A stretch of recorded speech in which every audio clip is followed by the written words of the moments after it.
We are just across the Allegheny River from downtown Pittsburgh at rain-soaked Heinz Field in the Steel City. The scene a few moments ago, here it is. It's unlike any other in sport as both teams made their way out of the tunnel. These folks are fired up as their guys are ready to do battle between the Tennessee Titans and the Pittsburgh Steelers. Set to go now in Week 6 of the NFL season, and we are underway on EA Sports. And this will not be returnable. It's out of the back of the end zone for a touchback.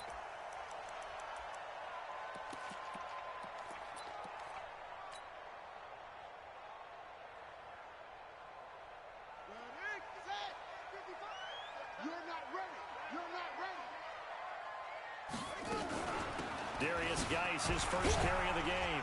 And he'll get this from the 25 to the 30 for a pickup of 5. Defensively here, you're facing a top-5 team in terms of points scored in the NFL. So when they're that high-powered, you've got to find a way to hold them under 20. Because to me, that's the magic number. 20 points scored, you give yourself your best chance to win. So if they're up around 24, 28, 30, they could be in some trouble. And I think so, because then you turn it into a shootout, and that means your offense has to keep pace. And he's able to take this one up to the 35-yard line. A gain of 5, good enough for the first down.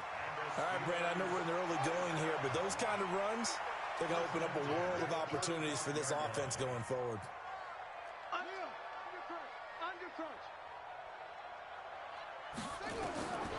They'll look to throw now on first down.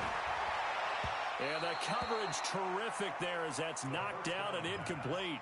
Jalen Hurd, the intended receiver, and that'll bring up second down. Nice play there to force the incompletion, and to me, one thing's for sure.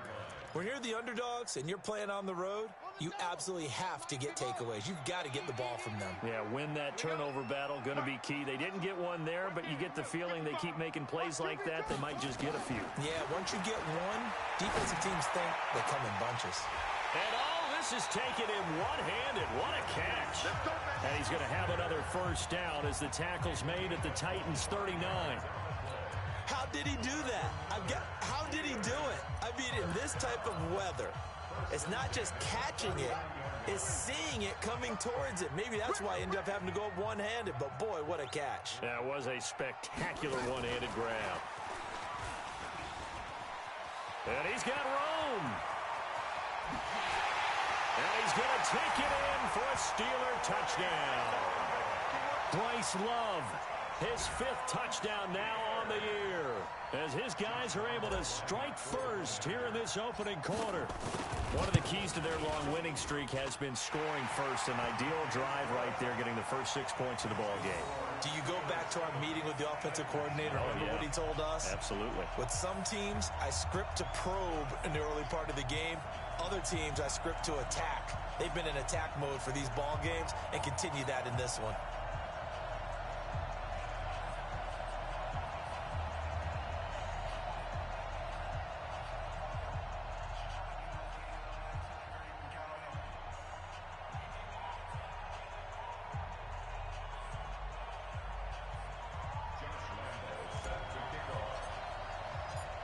And Lambeau now, after the touchdown, he'll kick this one away.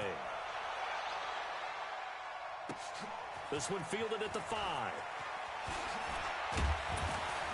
And he'll take it past the 25 and up to the 28-yard line.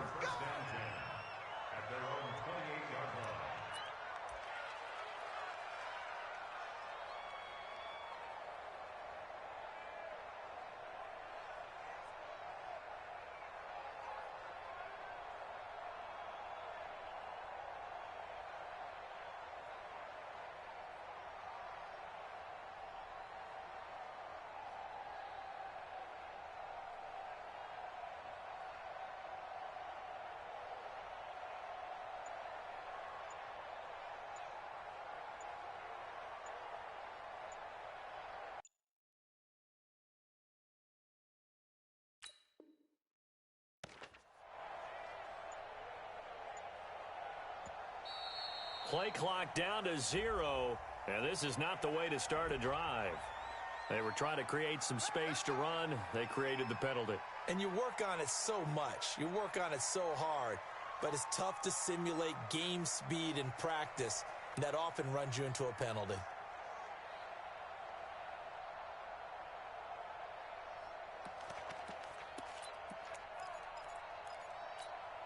The delay of game backs him up 5, 1st and 15.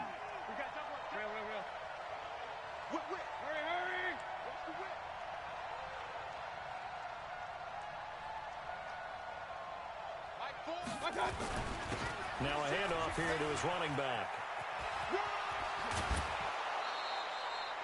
That's a gain of 11. Would have been a first down if not for that penalty moments ago. Despite the blitz, they're still able to pick up a nice solid gain. The disadvantage of blitzing often alters the normal spacing and run fits and leaves creases like they were able to exploit right there.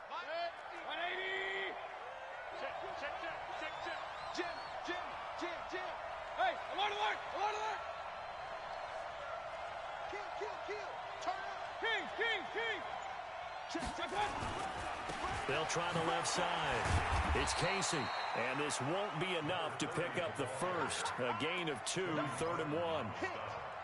Well, they had that one sniffed out. Excellent run blitz. Stop that one for a short gain. What makes a good run blitz a good run blitz? The ability to stay on task, to follow up your assignment, go to the gap you're supposed to cover, and not be deterred by anything else. Now a 3rd down throw, but it misses the target, incomplete. So the defense able to get off the field here on 3rd down. And it's one of the goals of the game. They've got to be effective on passing downs. It's one of the few things defenses chart. How did we do on 3rd down? That's a nice start for them in this one.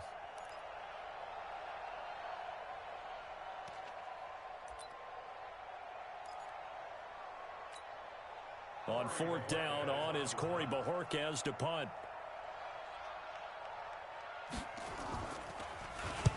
And he gets this away, angled for the sideline with a lot behind it. Wow. So well done there. And these punters, they get more specialized and better each and every year, don't they? They sure do. And now it's really not the American punters. It's the Australian punters with their kicking academies and that flat drop and just kind of kicking the nose of the football. They're able to almost stop it where they want to, like a good golfer can check one up. And the drive begins with a run by Geis. And a gain of about 4 here moves this from the 6 up to the 10. Chris Jones on the stop. One thing to keep in mind, partner, especially in the second half, when you've got a running back of this size, of these dimensions, I can just tell you, attrition does set in for a defense because you're excited about hitting him in the first half. Maybe not so much in the second half, and some of these shorter gains turn into bigger runs later. And still about 3 yards shy of a first as the 4-yard pickup brings it to 3rd down. They'll try and get it with Geis. And that one going nowhere from the start as he's met in the backfield and goes backwards. Now the former Oklahoma Sooner Tress Way on to punt the football. Jamal Agnew is deep to return it. He was only asked to punt once in the victory last week as he sends this one away. And he'll take it just outside the 40. Just a net of 34 there following a punt of 44 yards. And the Titans are going to start this drive in great field position as they take over 1st and 10.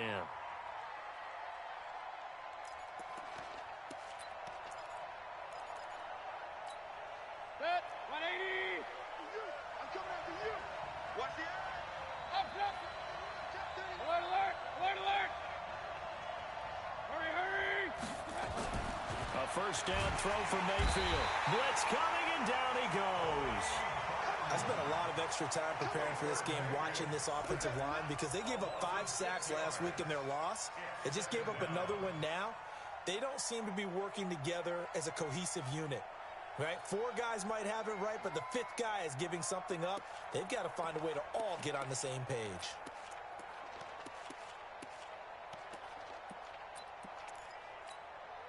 Work to be done here on 2nd and 16 after the sack. He's crossing. He's checking crack. Regular. Now Mayfield. Now this is intercepted. He was trying to get it to Davis. Picked up by Justin Reed. And they have the football and will set up shop at the 33-yard line. He had a little bit of the turnover bug last week, 3 interceptions. Not an absolute disaster, but another one here. Do you start to get a little worried? You worry about your team as a whole because you have to find a way to make those interceptions, quote-unquote, go away, and that means your defense. They've got to go out there on sudden change and at least hold people to field goals, and if that keeps happening, they lose confidence in the quarterback, and then no one plays well. They'll come out throwing here on first down. Now they go screen. It's complete. And able to get this one across the 45 before he's brought down. It's a Pittsburgh first down, a gain of 13. Nice little nifty play for him there. That's the ability to read a defense and utilize players that don't often get picked up in coverage easily. And I'm talking about being able to use the backside of the backfield. Because I know that when I used to cover, hey, we got everybody oh, he just snuck out there, and they just got a nice first down there. What do we love to say? Get those backs into space, right? And they were able to do that there. Nice pickup on first down. Now a pass that's taken in by Smith-Schuster. And he is tackled inside the 40, not quite to the 35. It'll be a gain of 17 at a pitch. Back-to-back good on the move on first down. Jump, jump, jump, jump.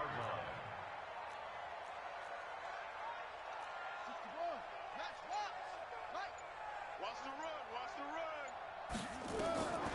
They'll set up a throw. Flush to his right. And he'll toss this one incomplete. Seeing no options, he throws it away. Yeah, that one sailed on him. You've got to make sure you give your receiver a chance to come down inbounds because they are very gifted. They'll make the circus catches, but they make them out of bounds. That does you no good. They'll try again from the 36 on 2nd and 10. 2nd and 10. Oh, he's trying for Smith-Schuster, but it's intercepted. Picked off at the 21. And this one will be returned to right around the 38-yard line. If you combine last week and this week, he's got a hat trick going because he had 2 interceptions a week ago. He's seeing the ball so well and understanding where receivers are and positioning. I mean, just watching him work with such great technique and paying it off by actually catching the ball when he has a chance, he's helping his team in a huge way. Alert, alert, alert, alert. Regular, regular, regular. Hurry, hurry. Following the interception, Mayfield. And that is incomplete. He couldn't hold on through the contact. Brings up 2nd down. And this passing game's whole offense really didn't show up in the loss last week, and it hasn't started all that great here either. Yeah, and they can't let that incompletion become an uh-oh moment. Like, oh boy, here we go again, just like last week. Each game is its own entity, treated as such. After the incomplete pass, here now is 2nd and 10. Echo. Mike, 4. 3 buns. Mayfield looks to throw, and that'll be incomplete. Took a pretty good shot as he tried to pull that one in. Couldn't hang on 3rd down. You get a tight end like this, and you know he's used to dishing out punishment, but here, he's one that has to absorb the contact, and as a result, unable to hold on to the football. Now they face a 3rd and 10 after back-to-back incompletions.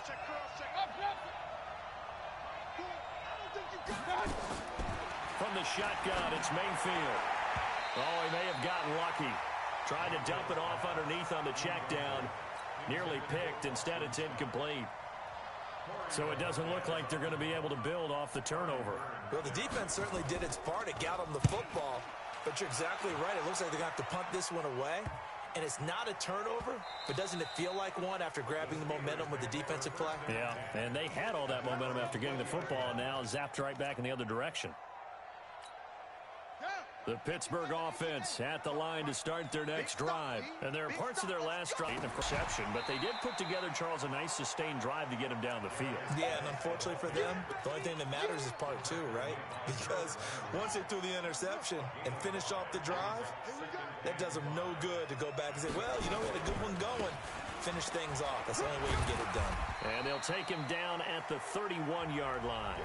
6 yards to pick up, and that's a first down. At this stage of the game, the run-pass numbers are a little bit out of whack because most of their yardage has come through the air. But in a sense, that just sets things up for big runs like that because the defense might be a little bit off balance. They pick up another first down with that run. Now a play fake here on first down. And Wow. That's good for 28 yards. Well, it's one thing to grab it with one hand, but when you make a catch of that distance, quite another. Yes, sir. I mean, that one right there, we keep talking about the high-flying antics that we're seeing from receivers nowadays. Doesn't matter what spot they start in. But when it actually does happen in the heat of battle, brings me right out of my seat. Now on first down, he'll drop to throw it. He'll find Smith-Schuster. That's complete. And he is out of bounds, but not before he's inside the 30. 12 yards that time, and a Pittsburgh first. And defensively, they were in zone coverage there. Do you have to be a little careful? You're losing playing against a good quarterback like he is to not play too much zone? Yeah, you have to be careful about how much time you're giving up. I think it's a good point you just brought up. So maybe if you still want to play zone, you go to a zone blitz scheme. And you can drop anyone out of your defensive front. Defensive end, defensive tackle, or you do more pressure towards the quarterback and still try and cover downfield. Here's 2nd and 10 now from the 29. They'll run with Geis, and only able to muster a couple down to about the 27.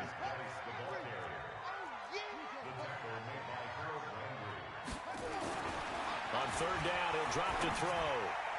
And that will be incomplete. Not only was the call spot on, how about the execution of that defense right there? The zone was absolutely locked up tight. He was trying to force it in there on third down. But if there's a time to force it, he felt like he needed to make a play, right? Yeah, exactly right. Third down, you got to try and find something. There's nothing available there for him. On is Josh Lambo for the field goal try. From the right hash, this from 44 yards out. The kick by Lambo is good. And the lead moves to 10-zip. So chalk that down as an 8-play drive capped with a field goal.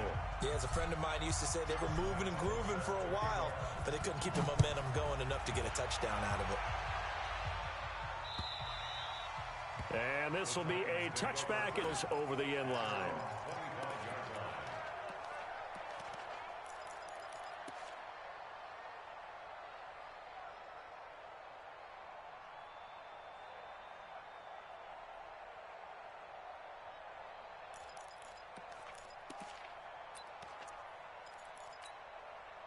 The Titans offense set to begin the drive. And this not an easy situation. You're down early, in the elements, you're on the road.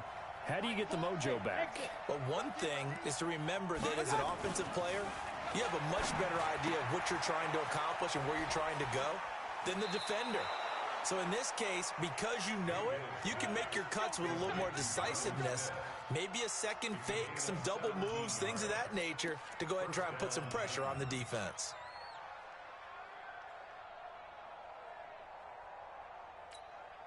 One play has him up past the 40 already, and another 1st and 10. And he'll give it here to his running back. And he is met in his tracks behind the line of scrimmage. That's going to go as a loss of 1 on first down.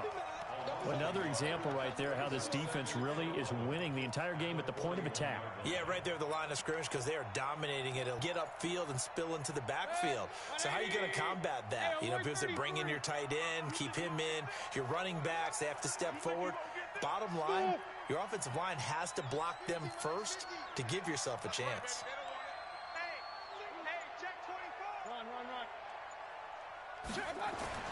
On 2nd and 11 now. Mayfield. A hit as he throws there, incomplete. Well, that play certainly took a long time, and that's why a lot of coaches in training camp, they use a whistle or a horn at about 3 seconds because they want the ball in the hands of the quarterback. They want the play to develop quickly and get the ball downfield. This one had to go over 5 seconds holding on to the football, and then he ends up getting hit, and they have an incompletion. On third down, Mayfield. And tight coverage there. It's knocked away, incomplete. Problems on third down so far in this first half. Relatively small sample size, but they're now 0 for 3. And the average in the league, somewhere around 40% on third down for offenses. So what's the answer to this? Either convert them or don't get to third down in the first place. Get your big chunks of yards on first and second down.